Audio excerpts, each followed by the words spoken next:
Hello दोस्तों, मैं कपिंद्र तोमर और आज मैं बात करने वाला हूं क्लास 12 का चैप्टर 12 एल्डिहाइड, कीटोन और कार्बोक्सिलिक एसिड के बारे में।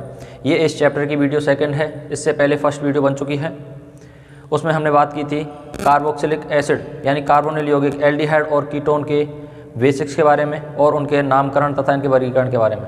आज हम बात करने वाले हैं कि कार्बोनिल यौगिक होते हैं वो कौन कौन सी समावयवता दर्शाते हैं। जो कार्बोनिल यौगिक होते हैं वो 5 प्रकार की समावयवता दर्शाते हैं। एक तो श्रृंखला समावयवता। सबसे पहले हम बात कर रहे हैं श्रृंखला समावयवता की। देखो, श्रृंखला समावयवता क्या होती है कि ऐसी समावयवता जिसकी श्रृंखला में तो क्या होता है, परिवर्तन होता है, लेकिन उनके क्रियात्मक समूह में कोई परिवर्तन नहीं होता है। दोबारा सुनो, श्रृंखला समावयवता क्या होती है? इसमें श्रृंखला में तो क्या होगा, परिवर्तन होगा, लेकिन क्रियात्मक समूह की स्थिति में कोई परिवर्तन नहीं होता है। वो कहलाता है आपका श्रृंखला समावयवता। एक वर्ड आया है समावयवता। समावयवता क्या होती है? यानी जिनका अणुसूत्र तो क्या होता है, समान होता है, लेकिन इनके भौतिक और रासायनिक गुणधर्म क्या होते हैं, अलग अलग होते हैं। वो कहलाता है आपका समावयवता। तो सबसे पहले बात कर रहा हूँ श्रृंखला समावयवता। श्रृंखला समावयवता क्या होती है? जैसे अगर मैंने यहाँ पे कार्बन लिए कितने, 4, CHO, CH3, CH2 और CH2। यहाँ पे क्रियात्मक समूह 1 नंबर पे है, 1, 2, 3 और 4। इसमें श्रृंखला में परिवर्तन होगा और क्रियात्मक समूह की स्थिति में कोई परिवर्तन नहीं होगा। अगर मैं इसके दूसरे एग्जाम्पल की बात करता हूँ, CH3, CH3, CH2 और CHO, ये है आपकी, ये दोनों क्या दर्शाएंगे आपस में, श्रृंखला समावयवता दर्शाएंगे। देखो, यहाँ पे क्रियात्मक समूह है, फर्स्ट पोजीशन पे है, 1, 2, 3 और 4, और यहाँ पे क्रियात्मक समूह 1, 2 और 3। यहाँ पे भी क्रियात्मक समूह क्या है, फर्स्ट पोजीशन पे है, लेकिन श्रृंखला में क्या हो गया, चेंज हो गई। यहाँ पे श्रृंखला में क्या हुई, यहाँ पे चेंज, लेकिन क्रियात्मक समूह की स्थिति में कोई परिवर्तन नहीं हुआ है। दोबारा ध्यान दो, श्रृंखला समावयवता जिसकी श्रृंखला में परिवर्तन होता है लेकिन क्रियात्मक समूह की स्थिति में कोई परिवर्तन नहीं होता है, वो कहलाता है आपका श्रृंखला समावयवता। यहाँ पे श्रृंखला में क्या हुआ, चेंज हुआ है, लेकिन जो क्रियात्मक समूह है, फंक्शनल ग्रुप है, उसकी स्थिति में कोई चेंज नहीं हुआ है। यहाँ पे फंक्शनल ग्रुप फर्स्ट नंबर पे है और यहाँ पे भी क्या है, फर्स्ट नंबर पे है। अगर मैं अब सेकेंड समावयवता की बात करता हूँ, सेकेंड दर्शाएगा आपका क्रियात्मक समूह समावयवता। क्रियात्मक समूह समावयवता। क्रियात्मक समूह समावयवता क्या होता है? यानी इनमें क्रियात्मक समूह की स्थिति में क्या होता है, परिवर्तन होता है। यानी जो क्रियात्मक समूह होता है वो क्या हो जाता है, चेंज हो जाएगा। यानी अगर एल्डिहाइड क्रियात्मक समूह है तो वो किस में चेंज हो जाएगा, कीटोन में चेंज हो जाएगा। यानी क्रियात्मक समूह क्या हो जाएगा, परिवर्तित हो जाएगा। यहाँ पे जैसे मैं इसके एग्जाम्पल की बात करता हूँ, यहाँ पे हो जाएगा CH3, CH2 और CHO। यहाँ पे 3 कार्बन की चेन ली मैंने, यहाँ पे क्या है, एल्डिहाइड, और यहाँ पे क्या हो जाएगा, CH3, C⋯O और CH3। देखो, यहाँ पे एल्डिहाइड क्रियात्मक समूह है और यहाँ पे कीटोन क्रियात्मक समूह है। इनका अणुसूत्र तो क्या है, समान है। कार्बन कितने हैं, यहाँ पे 3 कार्बन हैं। हाइड्रोजन कितने हैं, 6 हाइड्रोजन हैं और 1 ऑक्सीजन है। इसमें भी अगर देखोगे तो 3 कार्बन, 6 हाइड्रोजन और 1 ऑक्सीजन, यानी इनका अणुसूत्र तो क्या है, समान है, लेकिन इनकी क्रियात्मक समूह में क्या है, अंतर है। इसमें एल्डिहाइड क्रियात्मक समूह है और इसमें कीटोन क्रियात्मक समूह है। तो ध्यान रखिए कि क्रियात्मक समूह समावयवता क्या होता है, जिनकी क्रियात्मक समूह में क्या होता है, परिवर्तन होता है।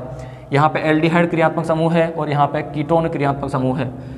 अणुसूत्र तो दोनों का ही क्या है, सेम है, लेकिन इनकी क्रियात्मक समूह में क्या है, अंतर है। फंक्शनल ग्रुप क्या है, यहाँ पे चेंज है। यहाँ पे भी अगर इनमें अणुसूत्र की बात करता हूँ, अणुसूत्र तो क्या रहेगा, सेम है। C4H कितने हैं, 3 और 2 5 और 2 7 और 1 8। हाइड्रोजन है 8 और ऑक्सीजन।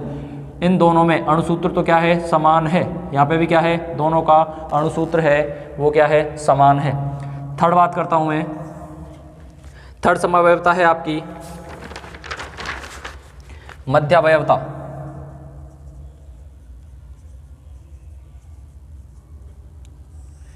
मध्यावयवता, इसमें क्या होता है, जो क्रियात्मक समूह होता है वो अपनी स्थिति मध्य में क्या कर लेता है, चेंज कर लेता है। यानी स्थिति अंदर की तरफ यानी मध्य में बीच वाली स्थिति क्या हो जाती है, चेंज हो जाएगी। यहाँ पे जो क्रियात्मक समूह होगा, जैसे अगर मैं इसके एग्जांपल की बात करता हूँ, यहाँ पे जैसे CH3, CH2, CO, CH2 और CH3, यहाँ पे जो C+O है, कीटोन समूह है, वो कहाँ पे, मध्य वाली पोजीशन पे है। अब इसकी स्थिति क्या हो जाएगी, चेंज हो जाएगी। यहाँ पे CH3, CH, यहाँ पे मैं जैसे चेंज कर देता हूँ, यहाँ पे C+O इधर ले लेता हूँ, CH2, CH2 और CH3।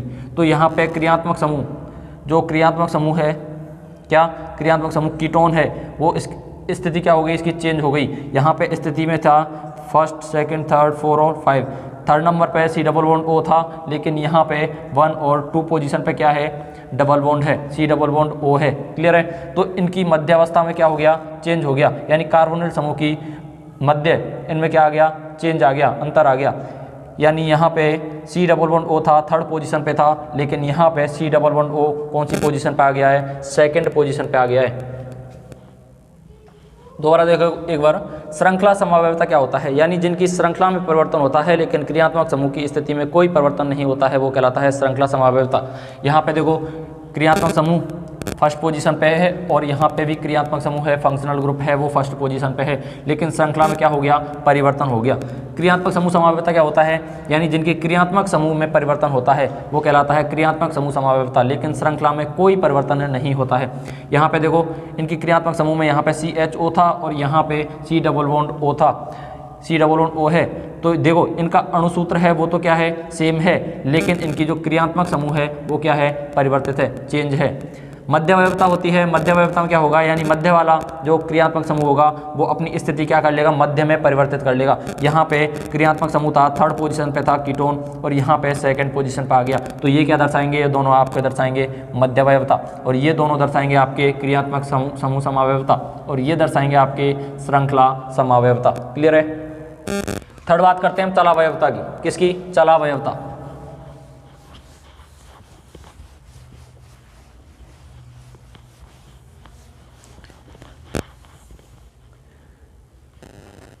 थर्ड है चलावयवता, थर्ड नहीं सॉरी फोर्थ, चलावयवता।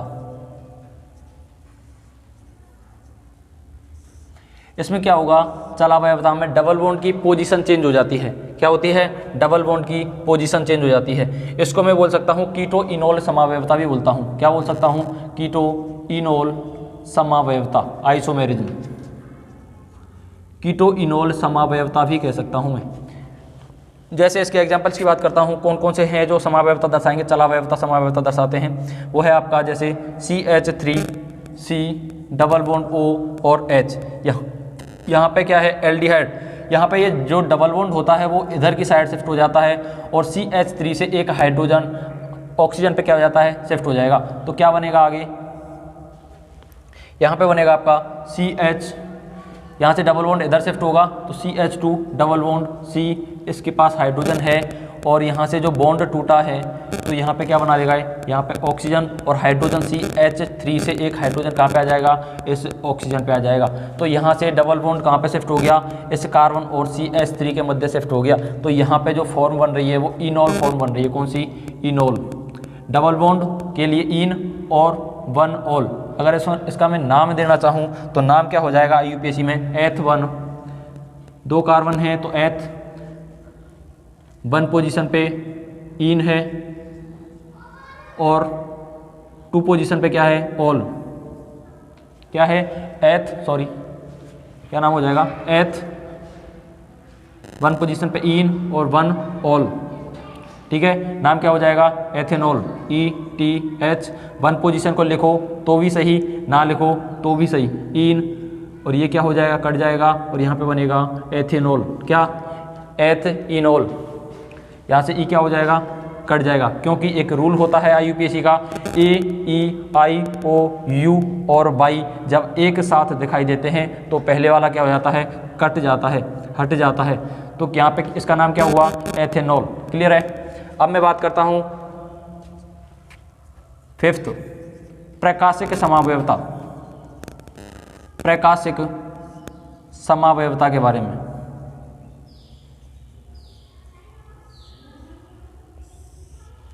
प्रकाशिक समवायवता क्या होती है? प्रकाशिक समवायवता जो ट्रांसफॉर्म होती है वो सभी प्रकाशिक समवायवता दर्शाते हैं। क्या दर्शाते हैं? प्रकाशिक समवायवता। प्रकाशिक समवायवता वो होती है ऐसे दर्पण प्रतिबिंब जो एक दूसरे के ऊपर अध्यारोपित ना हो, वो कहलाता है आपका प्रकाशिक समवायवता।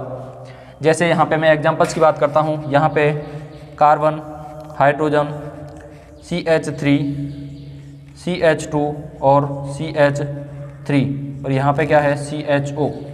अगर मैं इसके दर्पण प्रतिबिंब की बात करता हूँ तो दर्पण प्रतिबिंब क्या बनेगा इसका? यहाँ पे इसका दर्पण प्रतिबिंब बनेगा OHC, कार्बन, ऊपर हाइड्रोजन, इधर की साइड है CH3 और ये नीचे CH2 और CH3। ये इसका क्या बन गया?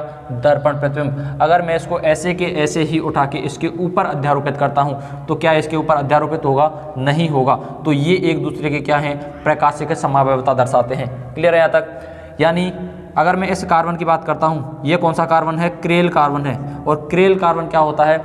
ऐसा कार्बन परमाणु जिसकी चारों संयुक्ताएं चार अलग अलग परमाणुओं से या परमाणुओं के समूह से जुड़ी हुई होती है, वो कहलाता है आपका क्रेल कार्बन। ध्यान दो, चलावयवता क्या होता है? इसको कीटो इनोल समावयवता भी कहते हैं। क्या कहते हैं? कीटो इनोल समावयवता। इसमें C डबल बॉन्ड O होता है, डबल बॉन्ड की पोजीशन क्या हो जाती है? चेंज हो जाती है। यहाँ से जो डबल बॉन्ड होता है वो कार्बन और CH3 के मध्य आ जाता है और यहाँ से CH2 से जो हाइड्रोजन होता है एक, और कहाँ पे जुड़ जाता है? ऑक्सीजन से जुड़ जाता है। तो यहाँ पे ये जो फॉर्म बनती है वो है आपकी एथ 1 in 1 ऑल। क्या लिख सकता हूँ इसको? एथ IUPAC क्या हो जाएगा? एथ 1 in 1 ऑल। ठीक है, या मैं लिख सकता हूँ एथेनॉल, एथ इन ऑल। क्लियर है? ये आपका है एसिटल्डिहाइड। इसका नाम क्या है? एसिटल्डिहाइड।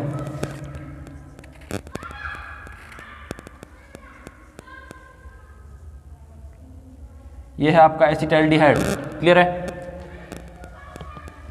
प्रकाशिक समवायवता क्या होता है? प्रकाशिक समवायवता होती है ट्रांसफॉर्म दर्शाते हैं। ट्रांसफॉर्म होगी वो क्या दर्शाते हैं? प्रकाशिक समवायवता दर्शाते हैं। यानी जो एक दूसरे के ऊपर, ऐसा दर्पण प्रतिबिंब जो एक दूसरे के ऊपर अध्यारोपित ना हो, प्रकाशिक समावयवी कहलाते हैं। ये एक दूसरे के क्या हैं? प्रकाशिक समावयवी हैं। क्लियर है यहाँ तक?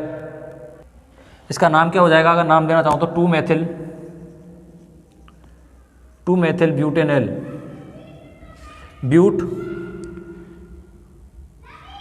एन और एल। क्या नाम हो जाएगा? 2 मेथिल ब्यूट एन एल। क्लियर है? यानी 2 पे क्या है? अगर मैं इसकी नंबरिंग करता हूँ तो नंबरिंग क्या हो जाएगी? फर्स्ट, सेकंड, थर्ड और फोर्थ। 2 पे क्या है? मेथिल, 2 मेथिल, 4 कार्बन तो ब्यूट, सभी कार्बन के मध्य क्या है? सिंगल बॉन्ड है तो एन, और CHO के लिए जो अनुलग्न लगाते हैं, CHO के लिए जो अनुलग्न लगाते हैं यानी सफिक्स लगाते हैं वो क्या लगाते हैं हम? एल। तो नाम क्या हो जाएगा? 2 मेथिल ब्यूटेनॉल। क्लियर है? नेक्स्ट बात करते हैं हम एल्डिहाइड और कीटोन बनाने की विधियां। यानी हम एल्डिहाइड और कीटोन किस तरह से बना सकते हैं। इसमें सबसे पहली है एल्कोहलों के ऑक्सीकरण से। यानी जब एल्कोहलों का क्या हो? ऑक्सीकरण होता है। सबसे पहले बात कर रहा हूँ एल्कोहलों का ऑक्सीकरण किसकी उपस्थिति में करा रहा हूँ? K2Cr2O7 प्लस H2SO4 की उपस्थिति में कराता हूँ। तो क्या बनेगा यहाँ पे? ये मैंने 1 डिग्री एल्कोहल लिया, 1 डिग्री एल्कोहल की रिएक्शन कराई, K2Cr2O7 प्लस H2SO4 की उपस्थिति में कराता हूँ। तो एल्कोहलों का क्या होता है? ऑक्सीकरण होता है। ऑक्सीकरण होगा तो यहाँ से एक कार्बन से एक हाइड्रोजन और OH से एक हाइड्रोजन और एक जो ऑक्सीकरण हो रहा है इस ऑक्सीजन का, इसकी उपस्थिति में जब ऑक्सीकरण होता है तो हम ऑक्सीजन यूज लेंगे। तो यहाँ से जो बाहर निकलेगा वो निकलेगा H2O। क्या बाहर निकलेगा? H2O। और बनेगा क्या? CH3CH और कार्बन पे बॉन्ड फ्री हो गया क्योंकि हाइड्रोजन निकला है यहाँ से, और इस ऑक्सीजन पे भी एक बॉन्ड फ्री है क्योंकि यहाँ से भी एक हाइड्रोजन निकला है। तो यहाँ पे डबल बॉन्ड की फॉर्मेशन हो जाएगी कि C डबल बॉन्ड O और H, यानी एल्डिहाइड का निर्माण हो जाएगा और इसका नाम क्या है? Acid aldehyde. क्लियर है? अब मैं कीटोन बनाना है मेरे को, जब इसी की उपस्थिति में K2Cr2O7 प्लस H2O के साथ जब इसकी उपस्थिति में मैं ऑक्सीकरण करता हूँ किसका? 2 डिग्री एल्कोहल का। ये कौन सा एल्कोहल है? 2 डिग्री एल्कोहल। जब रिएक्शन कराता हूँ तो यहाँ पे क्या बनेगा? इस कार्बन से एक हाइड्रोजन और इस OH से एक हाइड्रोजन और यहाँ पे ऑक्सीजन निकलेगा। तो यहाँ से H2O क्या हो जाएगा? बाहर हो जाएगा और यहाँ पे C डबल बॉन्ड O बन जाएगा। यानी CH3 यहाँ पे लगे हुए हैं इस कार्बन से, और कार्बन पे क्या हुए? 2 बॉन्ड फ्री हुए। देखो एक बॉन्ड तो यहाँ से फ्री हुआ एक ऑक्सीजन से बॉन्ड बना हुआ है और ऑक्सीजन और हाइड्रोजन के मध्य से भी क्या हुआ, बॉन्ड टूटा। तो ऑक्सीजन और कार्बन क्या बना लेते हैं, डबल बॉन्ड की फॉर्मेशन कर लेंगे यहाँ पे, और यहाँ पे जल काणु क्या हो गया, बाहर हो गया। क्लियर है, जल काणु क्या हो गया, वहाँ से बाहर हो गया। अब मैं सेकेंड रिएक्शन की बात करता हूँ पीडीसी और पीसीसी के साथ। सेकेंड है पीडीसी या पीसीसी की उपस्थिति में जब एल्कोहलों की रिएक्शन कराते हैं, यानी पीडीसी की फुल फॉर्म क्या होती है, प्रीडीनियम डाइक्रोमेट, और पीसीसी की फुल फॉर्म होती है प्रीडीनियम क्लोरोक्रोमेट। जब मैं इनकी उपस्थिति में एल्कोहलों का जब मैं ऑक्सीकरण करता हूं तो यहाँ पे क्या बनेगा, जैसे रिएक्शन है आपकी HrCH2 और OH, ये क्या है, एल्कोहल। किसकी उपस्थिति में करा रहा हूँ, पीडीसी या पीसीसी के साथ जब मैं इसकी रिएक्शन कराता हूं तो यहाँ से क्या होगा, H2 गैस बाहर निकलेगी, यहाँ से H और CH2 से एक हाइड्रोजन बाहर निकलेगा यहाँ से, तो -H2 क्या हो जाएगा बाहर, और यहाँ पे जो बनने वाला है क्या बनेगा, CH, क्योंकि हाइड्रोजन एक यहाँ से निकल गया तो यहाँ पे, और एक ऑक्सीजन से, ऑक्सीजन और हाइड्रोजन के मध्य से ये क्या हो गया, हाइड्रोजन निकल गया, तो यहाँ से H2 बाहर हो गया, तो यहाँ पे क्या बचा, C डबल बॉन्ड O, तो यहाँ पे बच गया आपका RCHO, क्या बना, एल्डिहाइड। क्या बन गया, एल्डिहाइड। अब मेरे को बनाना है कीटोन। कीटोन कैसे बनाऊंगा, कीटोन बनाने के लिए मेरे को क्या लेना पड़ेगा, 2 डिग्री एल्कोहल लेना पड़ेगा। तो 2 डिग्री एल्कोहल लो, यहाँ पे RCH R और ये OH, ये तो है 1 डिग्री एल्कोहल, और यहाँ पे लिया है मैंने 2 डिग्री एल्कोहल, क्या, 2 डिग्री एल्कोहल।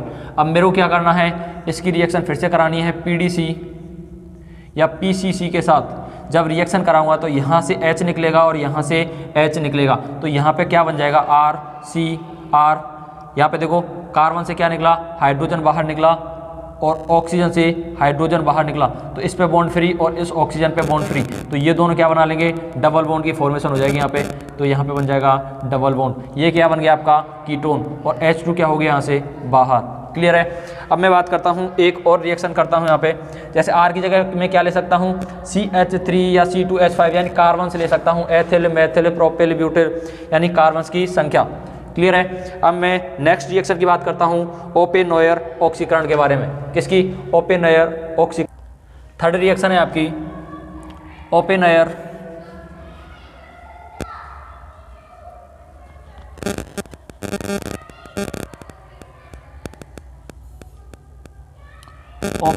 ऑक्सीकरण। क्या, ओपेनोयर ऑक्सीकरण क्या है, ओपेनोयर ऑक्सीकरण। इसमें क्या होता है, एल्कोहल की रिएक्शन RCH2 और OH, एल्कोहल की रिएक्शन किसके साथ करानी है, मेरे को क्विनोन के साथ करानी है। किसके साथ, क्विनोन।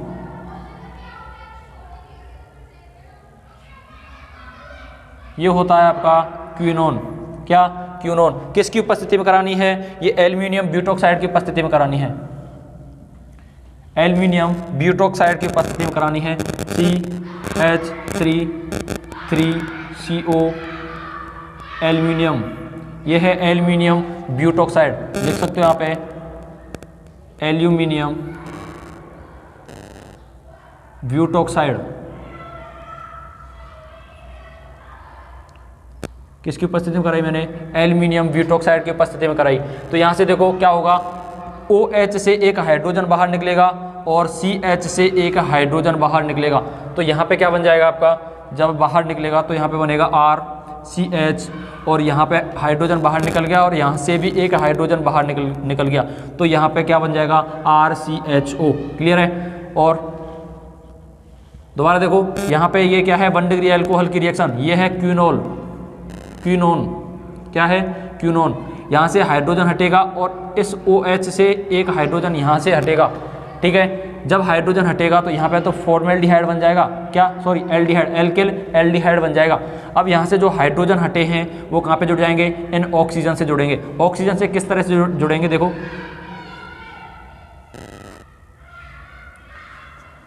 यहाँ पे क्या है, डबल बॉन्ड, यहाँ पे डबल बॉन्ड।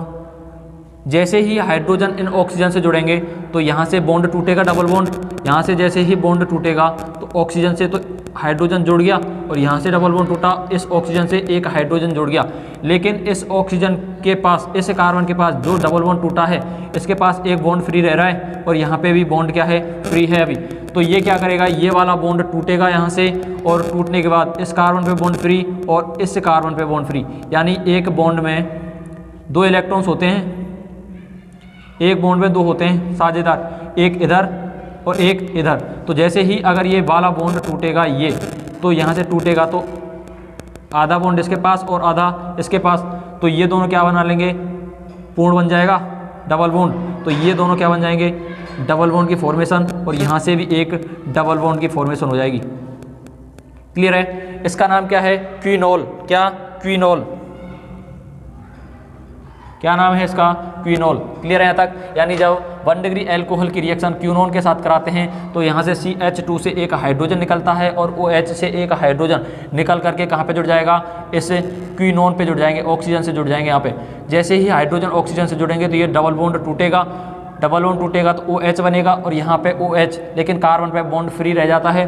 तो कार्बन पे बॉन्ड फ्री रहेगा तो यहाँ से ये डबल बॉन्ड है, ये क्या होगा, टूटता है और यहाँ पे डबल बॉन्ड की क्या हो जाती है, फॉर्मेशन हो जाती है और इसका नाम होता है क्विनोल। क्लियर है यहाँ तक? अब क्या करना है, कीटोन बनाना है। हमने क्या बनाया, एल्डिहाइड। अब मेरे को बनाना है इसी से कीटोन। अगर मेरे को कीटोन बनाना है इसी में, तो कीटोन कैसे बनेगा, देखो मैं इसी में बता रहा हूँ कीटोन का निर्माण कैसे होगा।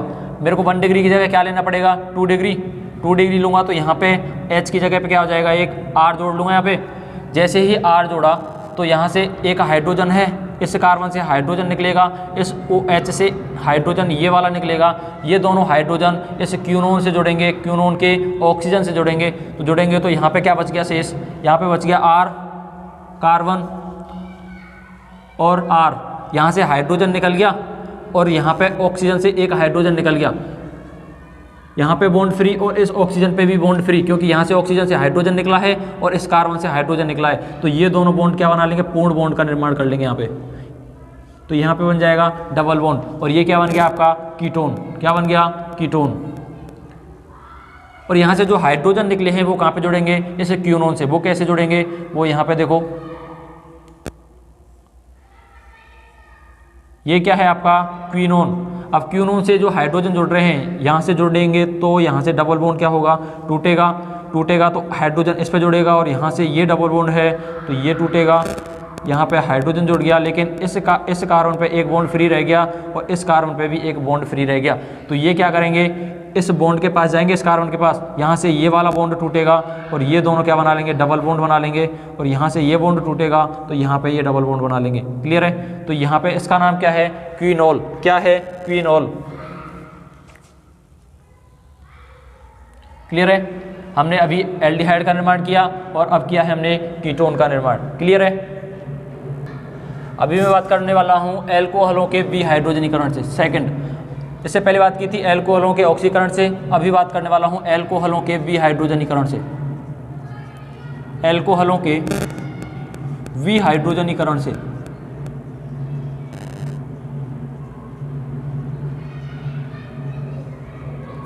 एल्कोहलों के विहाइड्रोजनीकरण से। क्लियर है? विहाइड्रोजनीकरण का मतलब क्या है, हाइड्रोजन क्या होंगे यहाँ से निकलेंगे। जब मैं एल्कोहलों का विहाइड्रोजनीकरण करता हूँ, यानी एल्कोहल, ये है आपका एल्कोहल CH2 और OH, यहाँ से जब मैं विहाइड्रोजन करता हूँ, आपको यहाँ पे एक बात याद रखनी है, यानी जब Cu चूर्ण की उपस्थिति में, किसकी उपस्थिति में, Cu चूर्ण की उपस्थिति में गर्म किया जाता है तो वहाँ से H2 गैस बाहर निकलती है। क्या बाहर निकलती है, H2 गैस बाहर निकलती है। क्लियर है? इसी तरह से कंसंट्रेशन H2SO4 की उपस्थिति में, सांद्र H2SO4 की उपस्थिति में जब इसको गर्म करेंगे तो भी क्या निकलेगी, H2 गैस बाहर निकलती है। क्लियर है? यहाँ से भी क्या निकलेगी, H2 गैस बाहर निकलेगी। और जब मैं एल्कोहलिक KOH के साथ रिएक्शन करता हूँ, गर्म करता हूँ, तो यहाँ से KX बाहर निकलेगा। ये चीज़ आपको याद रखनी है। यानी जब कॉपर की उपस्थिति में जब गर्म किया जाता है तो H2 गैस बाहर निकलती है। कंसंट्रेशन H2SO4 की उपस्थिति में जब गर्म किया जाता है तो H2 गैस यहाँ से भी बाहर निकलेगी। और जब एल्कोहल के KOH के साथ गर्म किया जाता है तो वहाँ से निकलेगा KX बाहर निकलता है।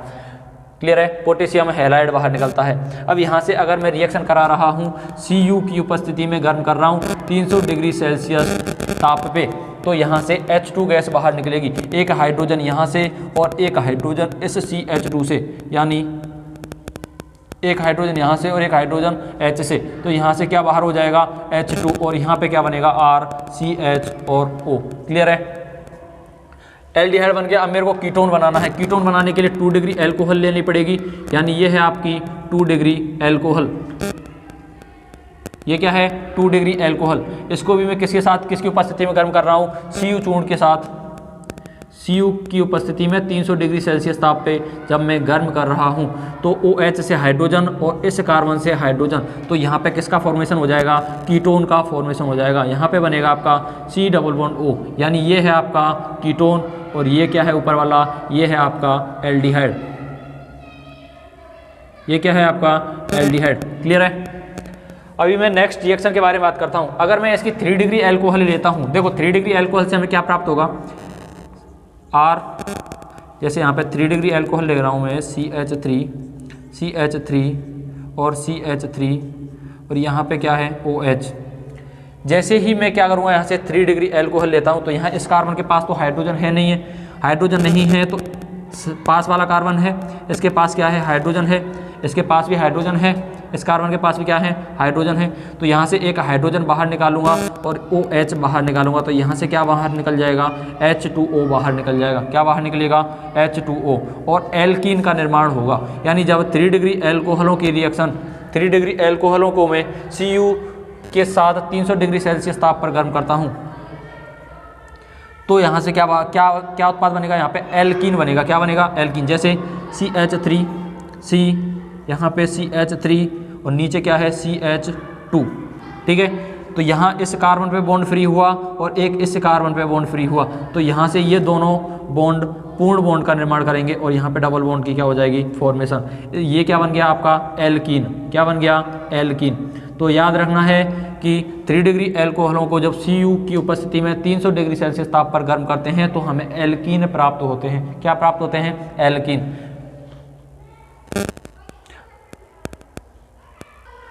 नेक्स्ट रिएक्शन की बात करते हैं।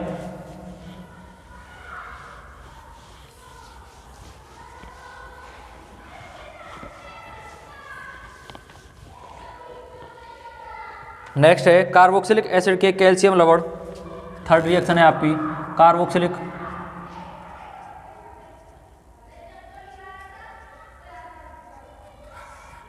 कार्बोक्सिलिक एसिड के कैल्शियम लवण, कार्बोक्सिलिक एसिड के कैल्शियम लवण के शुष्क आसवन से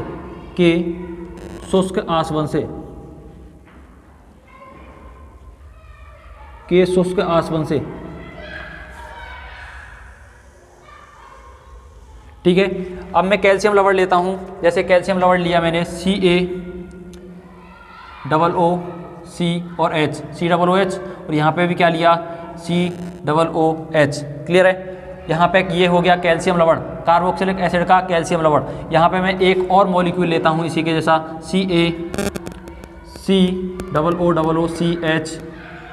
CaCOOCH, ये COOH ही है। क्लियर है। यहाँ से क्या बाहर निकल जाएगा CaCO3 बाहर निकल जाएगा और यहाँ से भी क्या बाहर निकल जाएगा CaCO3। ठीक है। जब ये बाहर निकलेगा तो क्या बचेगा यहाँ पे HCHO, यहाँ से एक H और CHO और नीचे से भी क्या बाहर निकला HCHO, तो कितने अणु निकल गए 2 फॉर्मेल्डिहाइड प्राप्त हुए। क्लियर है। और बाहर क्या निकला 2CaCO3। क्लियर है यहाँ तक। अगर मैं इसका एक मॉलिक्यूल लेता हूँ, क्या एक मॉलिक्यूल लेता हूँ, तो यहाँ से क्या बन जाएगा HCOOCA और HCOO। यहाँ से अगर एक मॉलिक्यूल लेता हूँ तो भी क्या बनेगा अपने पास बनेगा आप लोगों का, इसको भी मैं कितनी डिग्री सेल्सियस पे 300 डिग्री सेल्सियस पे Cu चूर्ण की उपस्थिति में क्या कर रहा हूँ गर्म कर रहा हूँ, और इसको भी 300 डिग्री सेल्सियस पे ही Cu चूर्ण की उपस्थिति में क्या कर रहा हूँ, गर्म कर रहा हूँ। तो यहाँ से क्या बाहर निकलेगा, CaCO3, यहाँ से भी क्या हो जाएगा, बाहर हो जाएगा और यहाँ पे बन जाएगा HCHO, यहाँ पे भी फॉर्मल्डिहाइड बनेगा और CaCO3 क्या हो जाएगा, यहाँ से बाहर हो जाएगा। क्लियर है? यानी यहाँ से कैल्शियम लवण लिया, कार्बोक्सिलिक एसिड, कैल्शियम लवण का कार्बोक्सिलिक एसिड लिया, यानी कार्बोक्सिलिक एसिड का जो कैल्शियम लवण है उसको 300 डिग्री सेल्सियस पे Cu चूर्ण की उपस्थिति में जब गर्म कर रहे हैं तो फॉर्मल्डिहाइड प्राप्त होता है और CaCO3 क्या हो जाता है, बाहर हो जाता है। क्लियर है यहाँ तक? अभी मैं नेक्स्ट बात करने वाला हूँ, इसका नाम क्या है, कैल्शियम फॉर्मेट। क्या नाम है, कैल्शियम फॉर्मेट। कैल्शियम फॉर्मेट, ठीक है। अब मैं नेक्स्ट रिएक्शन के बारे में बात करने वाला हूं, इसी की है कार्बोक्सिलिक एसिड की, कि अगर मैं इस हाइड्रोजन की जगह पे, यहाँ पे जो हाइड्रोजन ले रखे हैं इनकी जगह पे मैं क्या लगा दूं, CH3 लगा देता हूं। यानी जैसे CH3, COO, CaOOC और CH3, और ऐसे ही अगर यहाँ पे लगा देता हूँ CO, COO, CH3, sorry OO,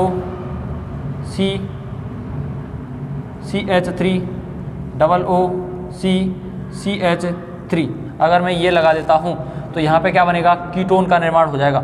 यहाँ से CaCO3 बाहर निकल जाएगा, यहाँ से CaCO3 एक, यहाँ से CaCO3 बाहर और एक यहाँ से CaCO3 बाहर हो गया। तो यहाँ पे क्या बन जाएगा आपका CH3, C11O और CH3, और इसी तरह से नीचे भी है CH3, C11O और CH3, यानी 2 मॉलिक्यूल प्राप्त होंगे और यहाँ पे क्या बाहर निकल जाएगा, 2CaCO3 बाहर निकल जाएगा। यहाँ पे बन गया आपका कीटोन और यहाँ पे बन गया ऊपर आपका फॉर्मल्डिहाइड। दोबारा देखो इसको एक बार, यहाँ पे CH3 क्या चेंज कर दिया, यहाँ पे हाइड्रोजन है, हाइड्रोजन की जगह क्या लगा दिया हमने, CH3 लगा दिया। यहाँ पे भी इस हाइड्रोजन की जगह और इस हाइड्रोजन की जगह CH3 लगा दिया है। तो यहाँ पे जब मैं रिएक्शन करता हूँ, यानी 300 डिग्री सेल्सियस ताप पे इसी की उपस्थिति में कराता हूँ, तो यहाँ पे CaCO3 और CaCO3, 2 CaCO3 क्या हो जाएंगे, बाहर हो जाएंगे और यहाँ पे कीटोन का क्या हो जाएगा, फॉर्मेशन हो जाएगा। क्लियर है? अब मैं नेक्स्ट रिएक्शन की बात करता हूँ, डाई हैलाइड के जल अपघटन द्वारा। किसके? डाई हैलाइड के जल अपघटन द्वारा। जब मैं डाई हैलाइड का क्या करूँगा, जल अपघटन कराता हूँ, तो हमें एल्डिहाइड और कीटोन प्राप्त होते हैं, यानी gem dihalide. Gem dihalide क्या होते हैं, अभी बात कर रहा हूँ जैम डाई हैलाइड के जल अपघटन से। जैम डाई हैलाइड क्या होता है, ऐसे डाई हैलाइड जब दोनों डाई हैलाइड एक ही कार्बन परमाणु पर जुड़े हुए हों तो वो कहलाता है जैम डाई हैलाइड। दोबारा ध्यान दो, जब दोनों डाई हैलाइड, दोनों हैलोजन एक ही कार्बन परमाणु पर जुड़े होते हैं तो वो कहलाता है डाई हैलाइड। जब 2 डाई हैलाइड अलग अलग कार्बन परमाणु पर, निकटवर्ती कार्बन परमाणु पर जुड़े हुए हों तो वो कहलाता है विष डाई हैलाइड। तो जैम डाई हैलाइड होता है, जैसे अगर मैं बात करता हूँ जैम डाई हैलाइड की, क्या होता है, CH3, CH और Cl, यानी जब दोनों डाई हैलाइड एक ही कार्बन परमाणु पर उपस्थित होते हैं वो कहलाता है जैम डाई हैलाइड।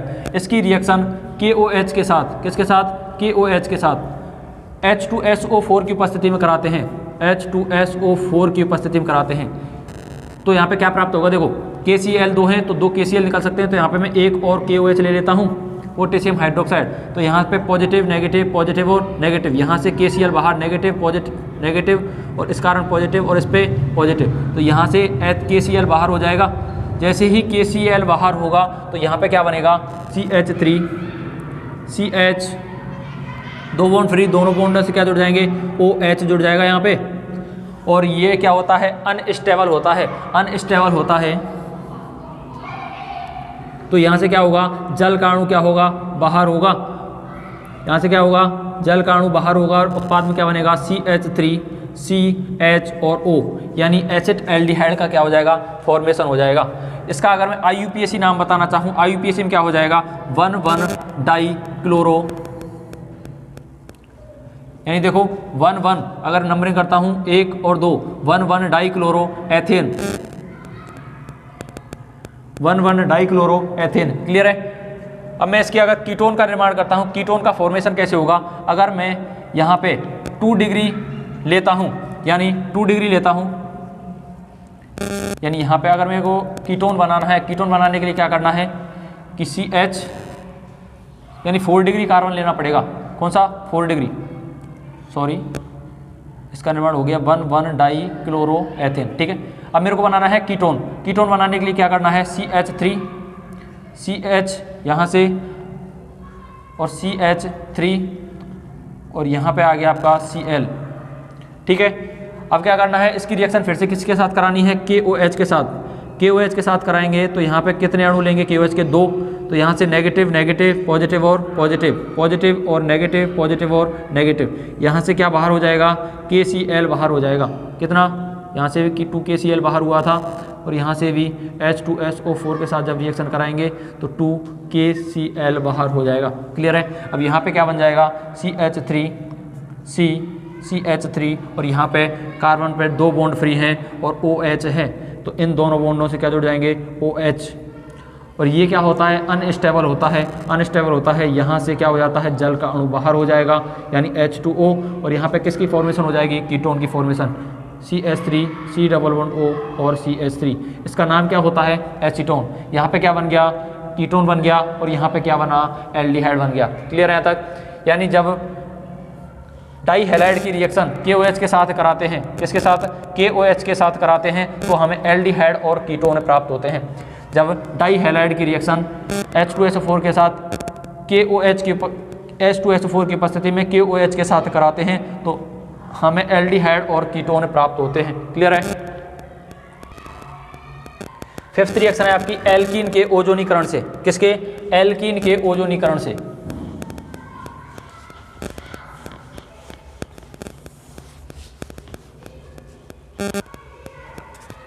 एल्कीन के ओजोनीकरण से फिफ्थ है आपकी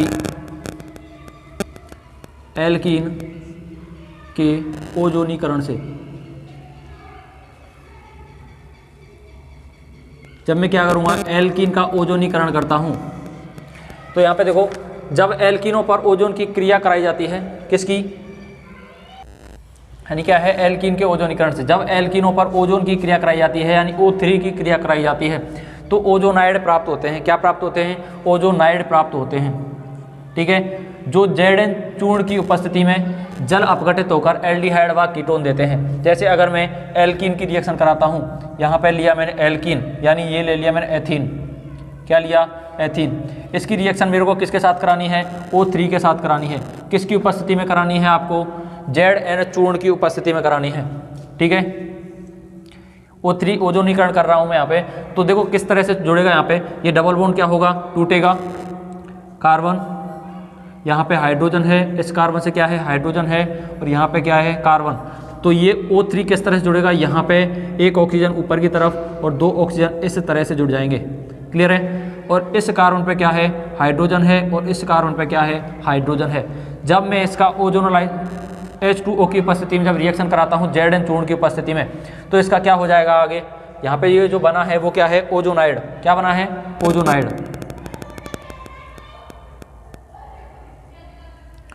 अब इस ओजोनाइड की रिएक्शन अगर मैं Zn चूर्ण की उपस्थिति में कराता हूँ, Zn चूर्ण की उपस्थिति में जल अपघटित होकर ये क्या देगा, एल्डिहाइड और कीटोन देता है। यानी जल अपघटित करना है मेरे को H और OH Zn चूर्ण की उपस्थिति में, तो यहाँ से क्या प्राप्त होगा, यहाँ पे ध्यान दो, यह है आपका H2O। Zn चूर्ण की उपस्थिति में रिएक्शन करा रहा हूँ तो यहाँ से ये बॉन्ड टूटेगा कार्बन और ऑक्सीजन के मध्य से, इस कार्बन और ऑक्सीजन के मध्य से बॉन्ड टूटेगा और इस ऑक्सीजन के मध्य से बॉन्ड टूटेगा। यानी इस तरह से क्या हो जाएगा, ये बॉन्ड टूट जाएगा। जब बॉन्ड टूटेगा तो यहाँ पे क्या बना HCHO और यहाँ पे भी क्या बना HCHO, यानी 2 CHO प्राप्त हुए, यानी फॉर्मेल्डिहाइड प्राप्त हो गए। कितने, 2 प्लस और क्या बाहर हो गया यहाँ से ऑक्सीजन के साथ जल का अणु क्या हो गया, जल के अणु के साथ ऑक्सीजन बाहर हो गया यानी -H2O2, यानी परऑक्साइड भी क्या हो जाता है बाहर हो जाता है। यहाँ पे क्या बन गया आपका फॉर्मेल्डिहाइड का निर्माण हो गया। क्लियर है। जब एल्कीन यानी इसका नाम क्या है एथीन, जब एथीन की रिएक्शन O3 के साथ कराते हैं, ओजोन के साथ कराते हैं तो यहाँ पे ओजोनाइड बनते हैं। दोबारा देखो यहाँ पे ये बना आपका ओजोनाइड। क्या बन गया, ओजोनाइड। अब यहाँ से क्या होगा, कार्बन और ऑक्सीजन के मध्य से ये वाला बॉन्ड टूटेगा और ये वाला बॉन्ड टूटेगा और इस ऑक्सीजन और ऑक्सीजन के मध्य से ये वाला बॉन्ड टूटेगा।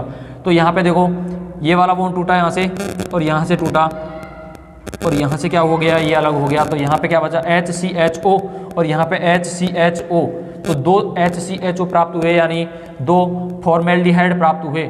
और ये ऑक्सीजन होता है जल के अणु के साथ क्या हो जाता है, बाहर हो जाता है और क्या बना लेता है H2O2 यानी परऑक्साइड के रूप में क्या होता है, बाहर होता है। यहाँ पे एल्डिहाइड बना। अब अगर मेरे को कीटोन बनाना है, कीटोन के लिए क्या करना पड़ेगा, यहाँ पे ये फॉर्मेल्डिहाइड बना, अब मेरे को एल्डिहाइड बनाना है। एल्डिहाइड बनाने के लिए क्या करना है, इस हाइड्रोजन की जगह क्या लेना है CH3, C double bond CH और H और यहाँ पे क्या है नीचे H। इसकी रिएक्शन O3 के साथ करानी है। O3 के साथ जैसे ही मैं कराऊंगा तो क्या बनेगा, यहाँ पे कार्बन कार्बन, एक ऑक्सीजन यहाँ पे और नीचे 2 ऑक्सीजन जुड़ जाएंगे इस तरह से। ऊपर की तरफ क्या है CH3 और नीचे है H और इधर क्या है हाइड्रोजन, क्या है हाइड्रोजन। ये बॉन्ड टूटेगा यहाँ से और ये बॉन्ड टूटेगा यहाँ से और एक टूटेगा ऑक्सीजन ऑक्सीजन के मध्य से। तो यहाँ पे क्या बन जाएगा आप लोगों का, यहाँ पे बनेगा CH3 C double bond O, क्या बन जाएगा C डबल बॉन्ड O और H, एल्डिहाइड बन गया एसिड एल्डिहाइड। CH3 है यहाँ पे, C डबल बॉन्ड O, यहाँ से बॉन्ड टूटा और यहाँ से टूटा तो C डबल बॉन्ड O का निर्माण होगा और H इसके पास है तो यहाँ पे CH3 C double bond O और H का निर्माण हुआ। इधर से भी क्या बना HCHO प्लस HCHO क्या हुआ, फॉर्मेल्डिहाइड भी बन गया। यहाँ पे एसिटाल्डिहाइड और फॉर्मेल्डिहाइड दोनों का निर्माण हो गया और यहाँ पे H2O के साथ क्या बाहर हो जाता है, माइनस H2O2 बाहर हो जाता है। क्लियर है, यहाँ पे किसका निर्माण हो गया, एसिटाल्डिहाइड का निर्माण हो गया। अगर मेरे को कीटोन बनाना है, कीटोन का फॉर्मेशन करना है तो मेरे को क्या करना पड़ेगा, यहाँ पे हाइड्रोजन की जगह लगाना पड़ेगा CH3 थर्ड बात कर रहा हूँ, अभी फर्स्ट था सेकंड था, अब थर्ड बात कर रहा हूँ दोबारा से। यहाँ पे इसी में बता रहा हूँ मैं थर्ड, यहाँ पे ले रहा हूँ मैं CH3, यहाँ पे भी CH3। अब जैसे ही मैं इसकी रिएक्शन कराऊंगा O3 के साथ तो इन हाइड्रोजन की जगह क्या लगाया मैंने CH3 और CH3 और यहाँ पे भी क्या लगाया मैंने CH3 और CH3। क्लियर है, ये बन गया ओजोनाइड। अब हमें क्या करना है, H2O के साथ रिएक्शन कराई यहाँ पे तो H2O के साथ ऑक्सीजन बाहर निकल जाता है और H2O2 क्या हो जाता है बाहर और यहाँ पे किसका निर्माण हो जाता है, यहाँ पे देखो CH3, यहाँ पे बनेगा आपका CH3 C double bond O और यहाँ पे बना CH3 यानी CH3 C double bond O और CH3 और इधर भी क्या बना CH3 C double bond O और CH3 का निर्माण हो गया। क्लियर है, ये कितने अणु प्राप्त हुए, 2 अणु, यानी ये क्या बन गया, एसीटोन बन गया। क्लियर है यहाँ तक। अभी मैं नेक्स्ट रिएक्शन के बारे में बात करता हूँ एल्काइन के जल योजन से। क्लियर है, एल्काइन के जल योजन से एक बार दोबारा बता देता हूँ मैं इसको, कीटोन को कि कीटोन का फॉर्मेशन कैसे हुआ। कीटोन के निर्माण के लिए थर्ड को दोबारा बता रहा हूँ मैं। यहाँ पे एल्कीन है, यहाँ पे CH3 CH3 और यहाँ पे भी क्या है CH3 और CH3। IUPAC नाम क्या हो जाएगा इसका, 1 2 3 और 4, 1 2 3 और 4। 2 4 पे क्या है मेथिल, 2 4 डाई मेथिल ब्यूट 2 इन, ये हो जाएगा इसका IUPAC। जब इसकी रिएक्शन में O3 के साथ करा रहा हूँ तो यहाँ पे क्या बनता है CH3 यहाँ पे है, इस कार्बन के पास एक और CH3 है, ये डबल बॉन्ड क्या होते हैं, टूटते हैं, एक ऑक्सीजन ऊपर की तरफ लग जाता है और 2 ऑक्सीजन नीचे की साइड में लग जाते हैं। तो इस तरह से O3 क्या हो जाता है, इससे जुड़ जाता है और इस पे क्या है CH3 और इस पे भी क्या है CH3 है। क्लियर है, अब मेरे को क्या करना है, ऑक्सीजन और कार्बन के मध्य से बॉन्ड तोड़ना है, इस ऑक्सीजन और कार्बन के मध्य से बॉन्ड तोड़ना है और ऑक्सीजन के मध्य से बॉन्ड तोड़ना है, यानी यहाँ से ये बॉन्ड क्या हो जाएगा, टूट जाएगा। जल अपघटन कराने पर किसकी उपस्थिति में, Zn चूर्ण की उपस्थिति में। जब जल अपघटन कराते हैं तो यहाँ से H2O के साथ ऑक्सीजन बाहर निकल जाता है, यानी H2O2 के रूप में ये बाहर निकल जाएगा ऑक्सीजन और यहाँ पे क्या बच गया CH3 C, यहाँ पे एक बॉन्ड फ्री और ऑक्सीजन पे बॉन्ड फ्री, तो यहाँ पे क्या बन जाएगा डबल बॉन्ड O और इस कार्बन पे एक क्या है CH3 है। इधर से भी CH3 C double bond O और CH3 का निर्माण होता है, यानी एल कीटोन बन जाता है। इसका नाम क्या होता है, एसीटोन होता है। क्लियर है। नेक्स्ट है एल्काइन के जल योजन से। एल्काइन यानी ट्रिपल बॉन्ड है। जब एल्काइनों को मर्क्यूरिक सल्फेट का फॉर्मूला होता है HgSO4 व तनु H2SO4, ये होता है सल्फ्यूरिक एसिड। हाइड्रोजन सल्फेट, ठीक है, की उपस्थिति में गर्म किया जाता है तो एल्डिहाइड व कीटोन प्राप्त होते हैं। क्या होते हैं? एल्डिहाइड व कीटोन प्राप्त होते हैं। यह है सल्फ्यूरिक एसिड। जब इसकी रिएक्शन में कराता हूँ एल्काइन की रिएक्शन, यानी यहाँ पे एथाइन ले रहा हूँ CH ट्रिपल बॉन्ड और CH, इसकी रिएक्शन में जल के साथ कराता हूँ HOH के साथ, जैसे ही कराता हूँ H2SO4 और HgSO4 के साथ, इसकी उपस्थिति में जब रिएक्शन कराता हूँ तो यहाँ पे क्या प्राप्त होगा? प्लस माइनस, प्लस और माइनस। तो यहाँ पे बनेगा आपका CH2 डबल बॉन्ड और यहाँ पे है आपका CH और OH। क्लियर है? अब यहाँ से फिर से क्या करना है, मेरे को जल अपघटन करना है। इसका क्या करना है? जल अपघटन करना है HOH के साथ। अब यहाँ पे क्या होगा? नेगेटिव और पॉजिटिव। अब इसमें से मैं किस पे पॉजिटिव मानूँ? यहाँ पे तो कार्बन क्या थे? दोनों समान थे, यानी एक कार्बन ही इधर था और एक कार्बन ही इधर था, तो दोनों में से मैंने किसी पे भी एक पॉजिटिव और एक पे किसको मान लिया? नेगेटिव मान लिया। लेकिन यहाँ पे मैं पॉजिटिव किसको मानूँ और नेगेटिव किसको मानूँ? तो यहाँ पे जो नियम लगेगा वो लगेगा मार्कोनिकॉफ का नियम।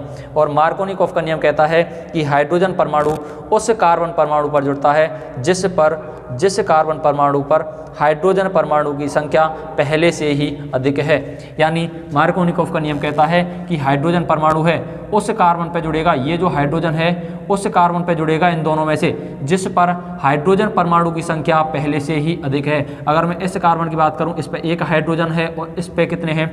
2 हाइड्रोजन है। तो हाइड्रोजन कौन से कार्बन पर जुड़ेगा? हाइड्रोजन जुड़ेगा अधिक वाले कार्बन, अधिक हाइड्रोजन है जिसके पास, उस पर जुड़ेगा एंटी मार्कोनिकॉफ के नियम के अनुसार। तो यहाँ पे जो जुड़ेगा, यहाँ पे नेगेटिव और यहाँ पे पॉजिटिव, ठीक है। या डायरेक्टली याद रख सकते हो कि हाइड्रोजन वहाँ पे जुड़ेगा जहाँ पर हाइड्रोजन परमाणु की संख्या पहले से ही क्या है? अधिक है। तो यहाँ पे बनेगा CH3 और यहाँ से बॉन्ड टूटा और CH और यहाँ पे क्या है? OH और OH नेगेटिव से क्या हो जाएगा? यहाँ पे जुड़ जाएगा OH। क्लियर है? अब यहाँ से क्या होगा? OH बाहर निकलेगा, यानी ये क्या है? अनस्टेबल होता है। अनस्टेबल होता है तो यहाँ से क्या होगा? H2O क्या होगा? यहाँ से बाहर निकल जाएगा और यहाँ पे किसका निर्माण हो जाएगा? CH3 और CHO का निर्माण हो जाएगा, यानी एसिड एल्डिहाइड बन जाएगा और यहाँ से जल का अणु क्या हो गया? बाहर हो गया। क्लियर है? एल्काइन से क्या बन गया? एल्डिहाइड बन गया, एसिड एल्डिहाइड बन गया। अब मेरे को क्या बनाना है? कीटोन बनाना है। और कीटोन बनाने के लिए क्या करना है हमें? यहाँ पे ये किसकी फॉर्म है? ये इसका नाम क्या है? ये है इनोल फॉर्म। क्या है? इन और ऑल, डबल बॉन्ड और OH, इसको बोला जाता है इनोल फॉर्म। अगर मैं इसके IUPAC नाम के बारे में बात करता हूँ 1 और 2, एथ 1 इन और 1 ऑल, क्या नाम हो गया? S1 इन और 1 ऑल, इन 1 और ऑल, ठीक है। ये हो गया इसका IUPAC नाम। अब मैं रिएक्शन करता हूँ, इसकी प्रोपाइन की रिएक्शन कराता हूँ। नेक्स्ट रिएक्शन करा रहा हूँ मैं, कीटोन बनाना है मेरे को। क्या बनाना है? कीटोन बनाना है। तो कीटोन कैसे बनाएंगे? देखो यहाँ पे कीटोन बनाना है मेरे को। यहाँ पे एल्काइन है C ट्रिपल बॉन्ड C और H, और यहाँ पे क्या ले लिया मैंने? एक CH3 कीटोन बनाने के लिए। तो यहाँ पे क्या होगा? HOH के साथ मैं इसकी फिर से रिएक्शन करा रहा हूँ जल के साथ, नेगेटिव पॉजिटिव। इन दोनों में से पॉजिटिव और नेगेटिव किसको मानना है? यानी यहाँ पे मार्कोनिकॉफ का नियम के अनुसार इसकी रिएक्शन किसके साथ करा रहे हैं? किसकी उपस्थिति में करा रहे हैं हम? H2SO4 और HgSO4 के साथ। यहाँ पे क्या लगेगा? मार्कोनिकॉफ, यानी हाइड्रोजन परमाणु उस कार्बन परमाणु पर जुड़ता है जिस पर हाइड्रोजन परमाणु की संख्या पहले से ही अधिक है। अब ये हाइड्रोजन कौन से कार्बन पर जुड़ेगा? इन दोनों में से जिसके पास हाइड्रोजन पहले से अधिक है उस कार्बन पर ये हाइड्रोजन जुड़ेगा, और OH जिसके पास कम हाइड्रोजन है उसके पास जुड़ेगा। डबल बॉन्ड वाले की बात कर रहा हूँ, दोनों कार्बनों की, इस कार्बन की बात नहीं कर रहा हूँ मैं। मार्कोनिकॉफ का नियम कहता है जब डबल बॉन्ड और ट्रिपल बॉन्ड है तो हाइड्रोजन परमाणु उस कार्बन परमाणु पर जुड़ता है जिस पर हाइड्रोजन परमाणु की संख्या, जिस कार्बन पर हाइड्रोजन परमाणु की संख्या पहले से क्या है? अधिक है। यहाँ पे अगर मैं बात करता हूँ, क्या बन गया यहाँ पे? CH3, ये CH, हाइड्रोजन क्या है? कम है, तो इस पर जुड़ेगा OH, और इस पर क्या है? हाइड्रोजन अधिक है, यहाँ से बॉन्ड टूटा। CH, इस पर क्या है? हाइड्रोजन अधिक है, इस पर 0 है और इस पर एक हाइड्रोजन है, तो यहाँ पे जुड़ेगा H। क्लियर है? अब इसकी रिएक्शन फिर से क्या करा रहा हूँ? जल के साथ करा रहा हूँ मैं, HOH के साथ फिर से जल अपघटन कराता हूँ, नेगेटिव और पॉजिटिव। इन दोनों में से फिर से वही मार्कोनिकॉफ का नियम, हाइड्रोजन परमाणु उस पर जुड़ेगा जिस पर हाइड्रोजन पहले से अधिक है, तो यहाँ पे हाइड्रोजन जुड़ेगा इससे। आगे बनेगा CH3 COH CH और एक H, और यहाँ से क्या जुड़ गया, एक और हाइड्रोजन जुड़ गया यहाँ पे, और इस कार्बन से क्या जुड़ेगा, OH जुड़ेगा। क्लियर है, ये OH किससे जुड़ेगा, इस कार्बन से जुड़ेगा। अब यहाँ पे क्या होगा, ये अनस्टेबल होता है और यहाँ से बाहर निकल जाएगा, OH यहाँ से और एक H यहाँ से बाहर निकल जाएगा, और यहाँ पे जल कण क्या हो गया, बाहर, तो बनेगा यहाँ पे CH3 कार्बन, नीचे क्या है, ऑक्सीजन बच गया, इसको मैंने ऊपर लिख लिया।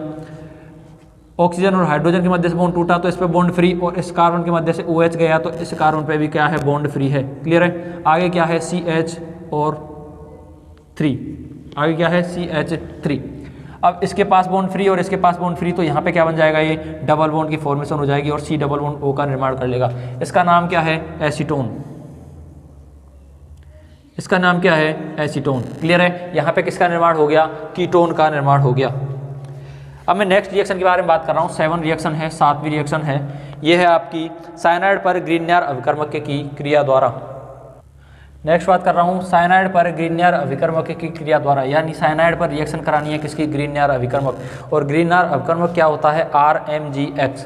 जब इसकी रिएक्शन कराता हूँ, जब साइनाइडों को ग्रीनियर अभिकर्मक के साथ इसकी अभिक्रिया कराई जाती है तो योगोत्पाद प्राप्त होंगे। योगों का क्या होगा, उत्पाद प्राप्त होगा, जिसके जल अपघटन पर एल्डिहाइड और कीटोन प्राप्त होते हैं। जैसे अगर मैं साइनाइड की रिएक्शन कराता हूँ HCN, यहाँ पे मैंने लिया हाइड्रोजन साइनाइड, जब इसकी रिएक्शन किसके साथ कराई मैंने, RMG और Cl ले लिया। ठीक है, इसके साथ जब रिएक्शन कराता हूँ तो यहाँ पे क्या बनेगा, आपको देखो, इस पे पॉजिटिव, इस पे नेगेटिव, बॉन्ड कहाँ से टूटेगा, R और Mg के मध्य से टूटेगा, और यहाँ पे जो बॉन्ड टूटेगा यहाँ पे कार्बन और नाइट्रोजन के मध्य से टूटेगा। इन दोनों में से नेगेटिव किस पे आएगा, नेगेटिव पे नाइट्रोजन पे नेगेटिव आएगा और कार्बन पे क्या आएगा, पॉजिटिव चार्ज आएगा। तो यहाँ पे क्या बनेगा, डबल बॉन्ड टूटेगा, तो यहाँ से HC, कार्बन पॉजिटिव है तो नेगेटिव जुड़ेगा इससे, यानी R जुड़ गया यहाँ पे डबल बॉन्ड, और नाइट्रोजन से क्या जुड़ जाएगा, पॉजिटिव वाला MgCl, क्या जुड़ गया, Mg और Cl जुड़ गया। अब इसका क्या कराना है, मेरे को हाइड्रोलाइसिस कराना है, यानी HOH जल के साथ क्या करना है, हाइड्रोलाइसिस करना है। तो H और OH, इस पे नेगेटिव और इस पे क्या है, पॉजिटिव, इस पे नेगेटिव और इस पे क्या है, पॉजिटिव। तो यहाँ पे क्या बन जाएगा आप लोगों का, यहाँ पे क्या बनेगा, यहाँ पे बनेगा HCr, यहाँ से बॉन्ड टूटा और इस पॉजिटिव पे क्या जुड़ गया, एक हाइड्रोजन जुड़ गया, इस नाइट्रोजन से क्या जुड़ गया, इस कार्बन से क्या जुड़ेगा, पॉजिटिव से नेगेटिव यानी OH जुड़ेगा, इस नाइट्रोजन से H जुड़ गया और MgCl। फिर से इसका क्या करना है, हमें हाइड्रोलाइसिस कराना है HOH के साथ, यानी नेगेटिव और पॉजिटिव, इस नाइट्रोजन के साथ नेगेटिव और इस पर क्या है, पॉजिटिव। तो यहाँ पे क्या बन जाएगा आपका HCOH, इस पॉजिटिव के साथ नेगेटिव जोड़ना है। ठीक है, पॉजिटिव के साथ नेगेटिव जोड़ना है, तो यहाँ से बॉन्ड टूटेगा तो यहाँ पे जुड़ गया OH प्लस, और बाहर क्या हो गया, यहाँ से NH2 Mg और Cl, ये क्या हो गया, बाहर हो गया। क्लियर है, अब यहाँ से क्या होगा, यहाँ से ये अनस्टेबल होता है, यहाँ से जल कण क्या हो जाएगा, बाहर हो जाएगा, यानी -H2O, और यहाँ पे किसका फॉर्मेशन हो जाएगा, HC डबल बॉन्ड O और R, यानी क्या बन गया, एल्डिहाइड बन गया। क्या बन गया, ये एल्डिहाइड। क्लियर है यहाँ तक। अब मेरे को क्या बनाना है, कीटोन बनाना है। कीटोन बनाना है तो कीटोन के लिए क्या करना है, यहाँ पे RMGX की रिएक्शन किसके साथ करानी है, एल्किल साइनाइड के साथ करानी है कीटोन बनाने के लिए, यानी RMG और Cl की रिएक्शन मेरे को किसके साथ करानी है, एल्किल साइनाइड के साथ करानी है। किसके साथ, एल्किल साइनाइड के साथ, R और C और N के साथ करानी है, एल्किल साइनाइड यानी C ट्रिपल बॉन्ड और N। इसके साथ जैसे ही मैं रिएक्शन कराऊंगा तो यहाँ पे क्या बनेगा, पॉजिटिव और नेगेटिव, पॉजिटिव और नेगेटिव। तो यहाँ से क्या बाहर हो जाएगा, क्या जुड़ेगा यहाँ पे, R, यहाँ पे है C है पॉजिटिव तो नेगेटिव जुड़ जाएगा, यानी R जुड़ जाएगा इससे। ठीक है, क्या हो जाएगा, यहाँ से कार्बन से R जुड़ गया, और यहाँ पे डबल बॉन्ड है, कार्बन और नाइट्रोजन के मध्य डबल बॉन्ड, और नाइट्रोजन है, नाइट्रोजन से नेगेटिव है तो पॉजिटिव वाला जुड़ेगा Mg और Cl, क्या जुड़ गया, Mg और Cl। क्लियर है। अब मेरे को हाइड्रोलाइसिस कराना है H और OH के साथ, नेगेटिव और पॉजिटिव, यहाँ पे नेगेटिव और यहाँ पे क्या है पॉजिटिव। इस नाइट्रोजन के साथ क्या जोड़ता है, ठीक है, यहाँ पे क्लियर है। इस पर नेगेटिव और इस पर क्या है पॉजिटिव, तो पॉजिटिव वाले से नेगेटिव जुड़ेगा तो क्या बनेगा RCR, ये डबल बॉन्ड टूटा तो सिंगल, तो पॉजिटिव से क्या जोड़ा मैंने नेगेटिव यानी OH को जोड़ा, यहाँ से नाइट्रोजन है, नाइट्रोजन पे नेगेटिव था, नेगेटिव है तो पॉजिटिव को जोड़ना है यानी हाइड्रोजन, और आगे क्या जुड़ा हुआ है Mg और Cl, क्लियर है, ये जुड़ा हुआ है आगे। अब मेरे को क्या करना है, फिर से हाइड्रोलाइसिस कराना है यानी H और OH के साथ, यानी नेगेटिव और पॉजिटिव। क्या होगा, इस पे नेगेटिव है और इस पे क्या है कार्बन पे पॉजिटिव, तो ध्यान दो यहाँ पे क्या बनेगा RCOH, नीचे R है इसके पास, और इस पॉजिटिव से क्या जुड़ जाएगा OH जुड़ जाएगा, क्या जुड़ जाएगा OH, क्लियर है। और यहाँ से बाहर क्या हो जाएगा, बाहर हो जाएगा आपका प्लस MgCl और NH2, क्या हो जाएगा बाहर हो जाएगा, क्लियर है। अब मैं रिएक्शन करता हूँ आगे, आगे क्या बनेगा, आगे बनेगा आप लोगों का, यहाँ से ये अनस्टेबल होता है तो यहाँ से जलकाणु क्या हो जाएगा बाहर हो जाएगा, यहाँ से जलकाणु क्या हुआ बाहर हुआ, तो यहाँ पे क्या बन गया RC⋯O और R, क्लियर है, यानी कीटोन का निर्माण हो गया। चलो मैं इसको दोबारा करके दिखाता हूँ यहाँ पे ऊपर, इस रिएक्शन को मैं एक बार दोबारा कर देता हूँ यहाँ पे, यानी एल्किल RMgCl की रिएक्शन, इसकी रिएक्शन किसके साथ करानी है RC⋯ और N के साथ करानी है। यहाँ पे इस पे नेगेटिव और इस पे पॉजिटिव, इस पे पॉजिटिव और इस पे नेगेटिव जोड़ना है, जोड़ो इसको, यानी R नेगेटिव है, यहाँ पे देखो C पॉजिटिव से क्या जोड़ना है नेगेटिव, यानी R को जोड़ना है, जोड़ दिया, डबल बॉन्ड, एक बॉन्ड टूटा यहाँ से, और नाइट्रोजन पे नेगेटिव है तो क्या जोड़ना है पॉजिटिव वाला, यानी Mg और Cl बन गया यहाँ पे।